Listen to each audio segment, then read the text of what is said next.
Nancy Rommelmann here. As will surprise no one that hangs around here, I have some pretty strong feelings about journalism and how it should be done and how stories should be told, including, letting the people that are part of the story tell the story to you. This has been certainly interesting when you're reporting on protests. When I started reporting pretty diligently on the protests in Portland, Oregon, starting in 1919, it was pretty interesting because people were, young people have more progressive opinions and they're fighting each other. And then there was George Floyd, and then there was Trump sending in the troops. And, 2020 is something, it's just, it's like the python that tried to eat the pig. It's just too big to digest, and we're still trying to understand it. But I spent a lot of time with the protesters at that time, and one-on-one, even like the violent ones, were interesting. Sometimes they were just like weirdly tender, like the kid who, they were breaking into the back of the police station, they were setting fires, and this one kid, he's about 20, and he's all in black bloc, and he's like, hey, do you want me to bring a box over so you can stand on it and look in it? And I was like, okay.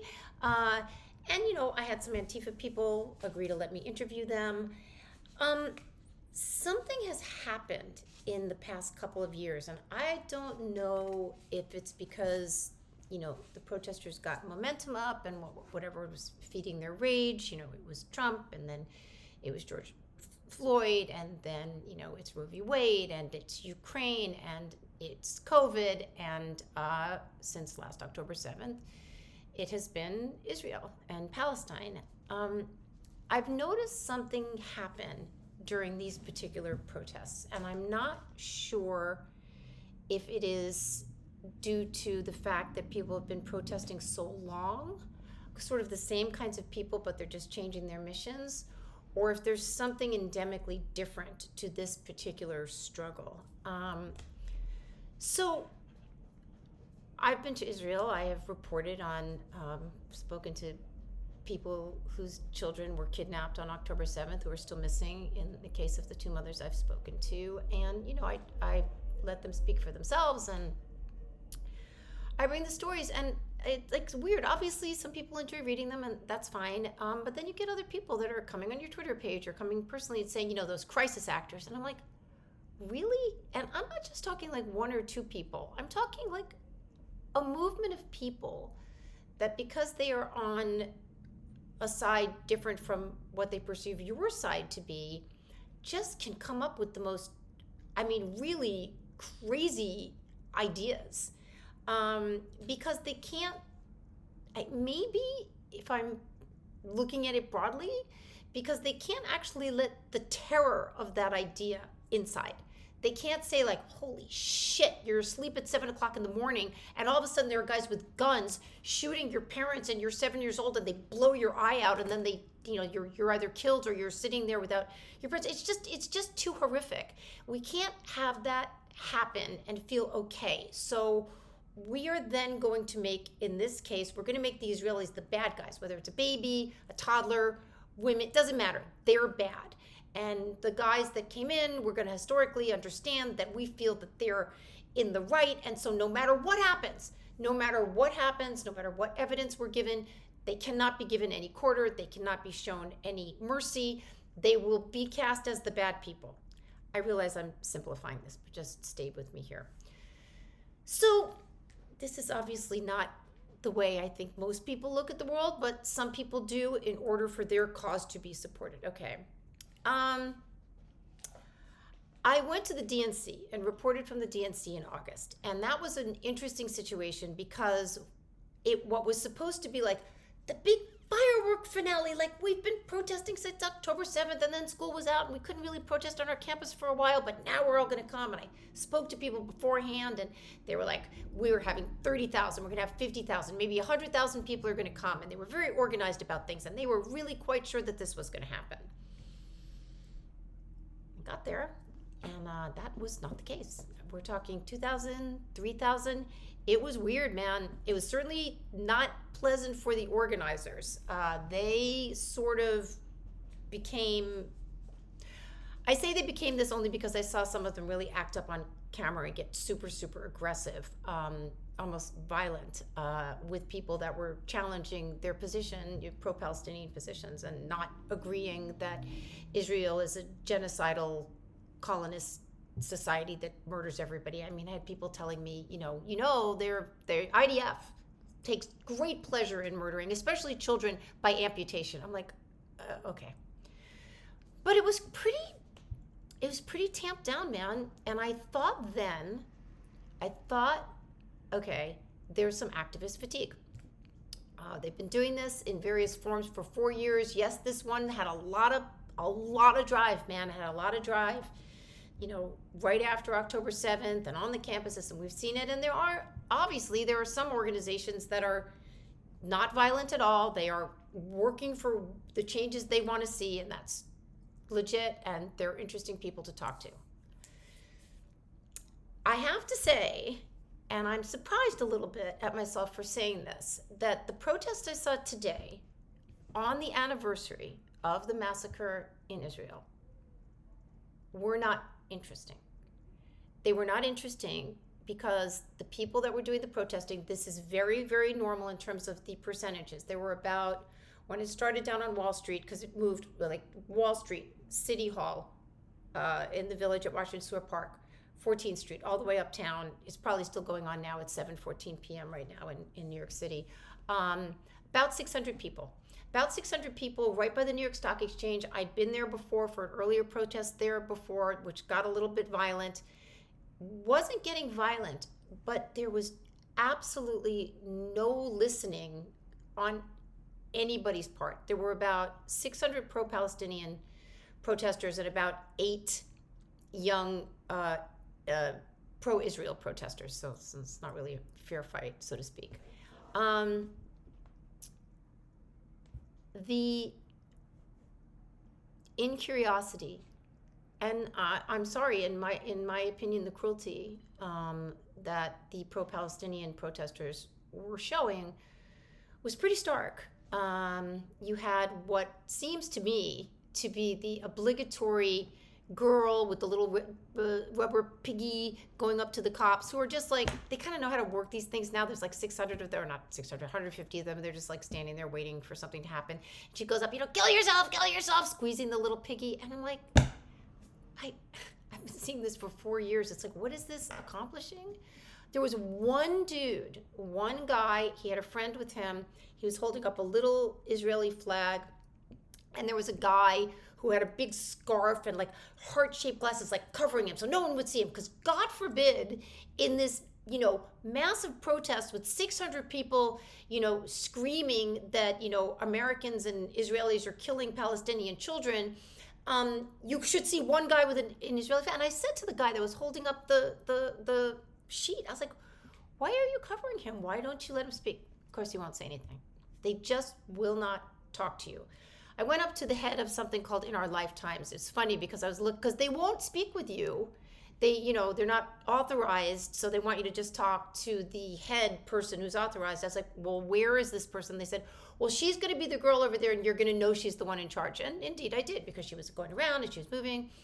And I asked her, with not leading in any way, I was honestly curious, why have this protest today on October 7th, on the day when the massacre in Israel started, which is how all of this started? And she said, because the media's here.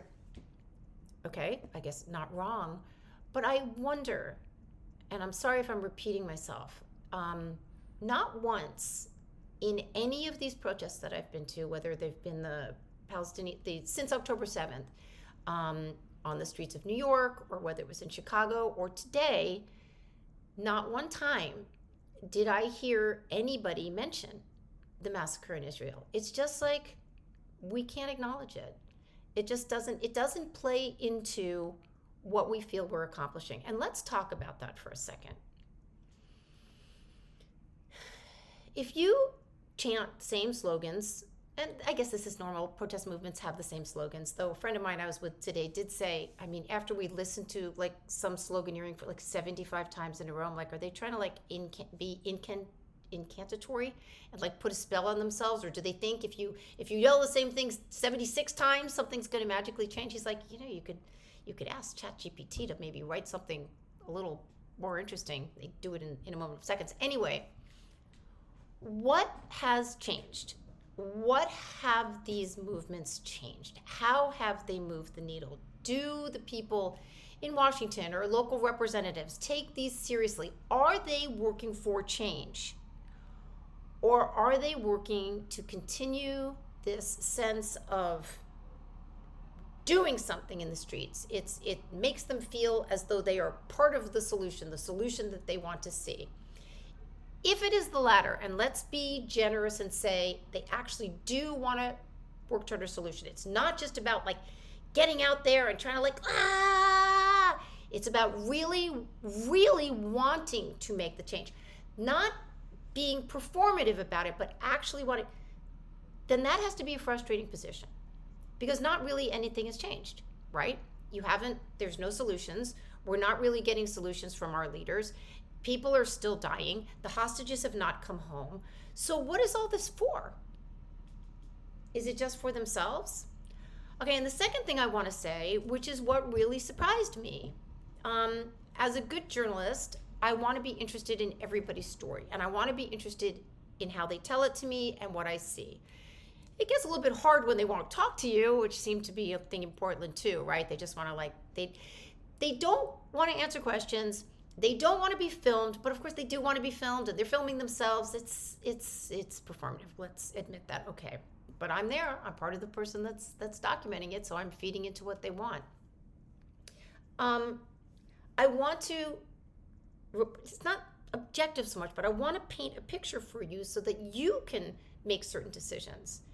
I found today, maybe more than any other day, to be really disheartening in terms of whether the protesters were interested in anybody else besides what they were saying. They were very, very aggressive in terms of just shouting in people's faces and pushing people and just cursing people out. Now, not entirely. There was actually something I had never seen today. They had this like 80-foot flag that they laid out in the street by the stock exchange, and there was prayer. Men take off, everybody had to take off their shoes that were participating. I obviously wasn't participating. Women in the back, men in the front. They had about 10 minutes of prayer and then the little bit of singing. You know what? I actually appreciated that. It was something new. You just see the same thing every time. It was new. Okay, cool. But as soon as that was done, it was the more chanting and moving uptown. Now, I did not stay with the protesters all day, so I did not see the thing that I'm about to recount to you, but I've seen it before, and I've been around it, and it's ugly. You have someone in the group, and in this case, it was a guy maybe 50 or 60 years old. He had on a sweatshirt from the Hostages and Missing Families Forum. I think I said that right. I was there. It's where I interviewed people's parents, and he had on a shirt that said that, and he was surrounded. He was surrounded by people, young people, almost all masked, because they are masked, and it is not because of COVID. It is so that you cannot recognize them. Okay, we understand this. And they were just in his face, and then they started hitting him, and then he was bleeding.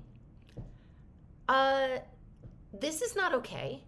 I understand that you feel brave in this group, and I understand, and I've seen it, and I think we've all experienced to a certain extent what it's like to just sort of have this like epiphanic sense, like whether you're at like a sporting event or you're like running really fast or something where you're just like, punk rock mosh pit, right? But this particular mosh pit demands or encourages you to hit old guys in the head. In New York City at 4:30 in the afternoon, because you're upset about something that is going on the other side of the world that in a lot of cases your facts are all kabobbled and incorrect. I am not saying there is not death and destruction happening in Gaza, and I'm not saying that there are not things that they are saying that should be addressed. But they are not doing it the right way. And I think that they weaken their argument that we're supposed to take them seriously when they start beating people in the street. And today, I have to admit, was one of the first times where I was like, this is going to get hard to report on.